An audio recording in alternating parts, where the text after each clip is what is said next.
Hello, I'm Antoni Chan reporting for Room Now here at ACR 25 in Chicago.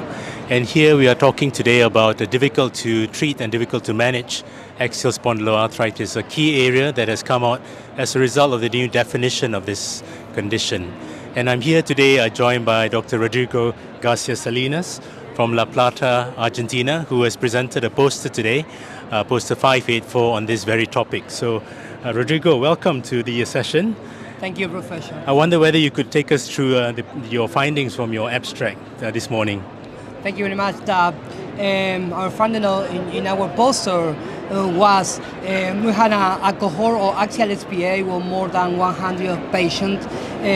Of those, only 8% fulfilling the criteria of Axial SPA, difficult to manage. Do you remember? Maybe it's failure to different mechanisms of action and disease activity or radiological progressions, and only 8% is a low prevalence of difficult to manage. But I believe that the most important thing of this is the baseline characteristic of the patient who fulfilling the criteria. Yes. So could you describe to us what were the important patient characteristics in these 8% of your patients who you classified as difficult to manage? The characteristics always is the disease activity. The disease activity in baseline, when you know you achieve the remission early, the chance to develop difficult to treat is more. And in our case, for example, BASFI, BASDAI, and ASAS 2 was the important characteristic. But when you see all another publication or another cohort of difficult to manage, the smoking is one of the important factors, and psoriasis too. Mm-hmm. But in our cases and in all Latin America, the peripheral manifestations, inflammatory joint or something, or enthesitis, was a very important characteristic to develop difficult to manage. We believe that it's a phenotype in Latin America, the patient who axial disease and peripheral diseases. Yeah, so two different subgroups there.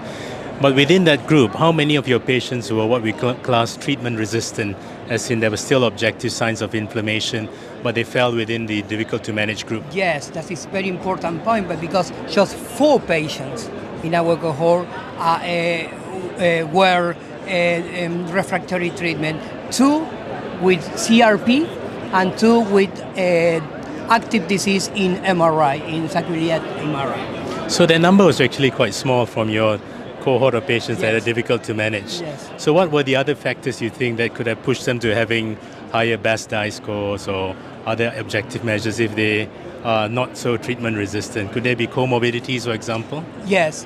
I believe that the pain is one of the most important factors. Maybe no capture the pain isolated. We capture the pain in BASDAI, in BASFI, in ASAS too. But I believe that is one of the most important factors, the pain. For example, in our cohort, the women more frequent of difficult to manage than the men, but with no statistic difference. But numerical difference was more women had difficult to manage. I believe that, for example, another mechanism of pain like a fibromyalgia or whatever.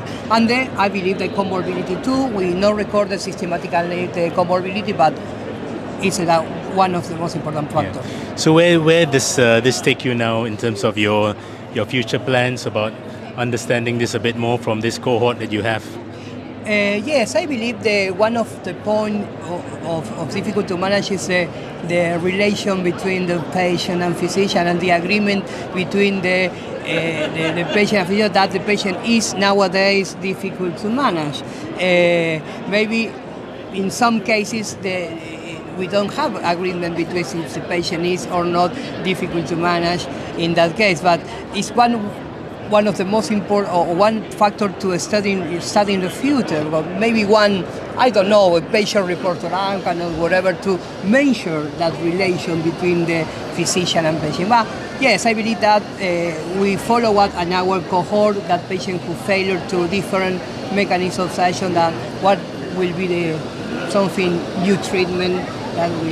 Yeah, so there's this idea of a patient discordance or Yeah. patient-physician discordance.